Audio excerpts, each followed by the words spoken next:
Hal Jordan. The ring chose you. Take it. Are you excited about the movie now finally coming out? You know, Yes.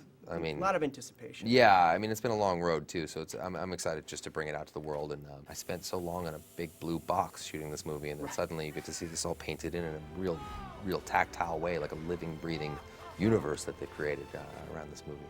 A lot of hardcore fans out there. Are you excited? Are you nervous? Are you over it? Are you ready for it to be here? All of the above except for over it. Okay. We shot for 6 months, and you know, from the time that we wrapped is really when the film started, you know, because of all the visual effects that happen afterward. So I finally got to see it yesterday for the first time, and it was so exciting. I was with my family. And I was actually able to watch it because normally on a film, you know, you have a basic idea of what it's going to turn out like or what it's going to look like. But when you're shooting like this, you know, with all these blue screens, you have no idea. So I was really able to watch this film as an audience member and enjoy it as an audience member. I'm very excited because I genuinely believe that they won't be disappointed. You know, I learned that there are a lot of die-hard fans who religiously believe in this stuff, they adore it, and I was always of the opinion that we should deliver, or try and deliver, what they love. And I think this film does do that. What I'm hoping for is that it'll cross over to people who don't know Green Lantern and enjoy it as a family movie. Lanterns, we face an unprecedented danger. An enemy powerful enough to destroy entire civilizations. It's kind of strange that the idea that the Green Lantern is a policeman, it's a strange title for a cosmic policeman. But once you get into it and learn about the mythology, it's fascinating. What this does, which I think is so interesting compared to the other superhero movies, is that you have that whole space sequence. You have this whole world out there, which gives you the capacity to get off Earth and go and experience that. How physical was this for you? Because I guess you could have kind of just, in a way, you didn't need to get in that kind of shape, right? I mean, they could have just digitally done something. Well, you see me in the movie as well, so I have to, you know, I have to get in that kind of shape. And they are using my body on the lantern suit, so you know, I asked that question though. But no, I wasn't going to get off that easy. Yeah, no, it was pretty physical though. You know, all kind of action movies have that. You know, you always have to get bumped and bruised. If I don't get hurt a few times, I'm not doing my job.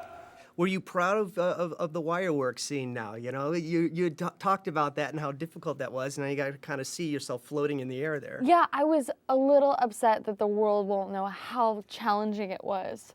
I was saying I wish there was just like a little ticker at the bottom, and maybe just like a little bubble, like pop-up video, just showing like how difficult it actually was in reality before they painted out this gyroscopic waist spell and all the blood, sweat, and tears that went into it. Because it just looks like you're just effortlessly floating. See how good you are? I had to work so hard for that. Hal, this test today, it's important. I had heard that when it came to the color of your hair, that your bodyguard actually suggested that you color it brown? No, yes and no. Yes and no? Okay. Well, as soon as I knew that I was doing this movie, I thought, okay, I have, you know, the comic is brown, my hair has to be brown. And then at one point, the bodyguard that works with us on Gossip Girl pulled me aside. And I didn't know he was a Green Lantern fan. I mean, you never would suspect this man. And he said, "You're playing Star Sapphire," and he's like grilling me on all these things about Green Lantern. He goes, "You're making your hair brown, right?" And I said, I mean, I'm hoping so. He said, no, there's no hoping. You need to make your hair brown. It's a matter of security for your own life. The fans will not be okay with this. You need to make your hair brown. As somebody that protects you, I need to tell you this. Now, you disappear in this. I mean, you're there, but it took me a while to realize that, oh, God, that's Mark Strong playing that character. Right. You know, how much earlier did you have to get to set before anybody else? Yeah, I was up pretty early. Yeah. In order to get in and get the makeup done. And it was, you know, you get up at 3 o'clock, you get in there and you're halfway through your makeup and everyone's just turning up going, "Hi, morning, morning." You think, oh, I've been here for hours already. This movie seems a little bit outside the box for you. I guess a special effects superhero film does not seem like something that you would jump into right away. You know, all acting is just based off of the same thing. You know, getting connected to something and being true by it. You know, it's putting yourself into it, not being afraid to show weakness along with not being afraid to show strengths. Is that what I think it is? An alien life form, Doctor. Son, we're gonna get you well again. I I've never felt better in my life. Martin also put what looked like a cut-off bowling ball on your head. He man. did, yeah. Talk about that and what that was all about. It was amazing.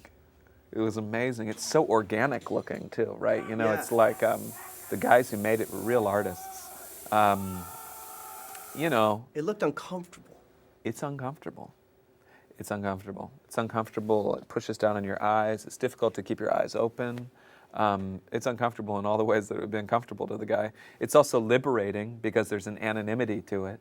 It's liberating probably in the same way that people feel liberated when they go on the internet to say anything, to do anything, because they're not being seen. Now, you had mentioned that the first time you did the oath, it was a little nerve-wracking. Sure, yeah, yeah. Why? Well, it's a big deal. It's a big deal for the fans, and it's a big deal for, you know, for everybody. You know, you want to get that right. Nobody's ever really heard it out loud before. Brightest day, blackest night. No evil shall escape my sight. Let those who worship evil's might beware my power. Green Lantern's light!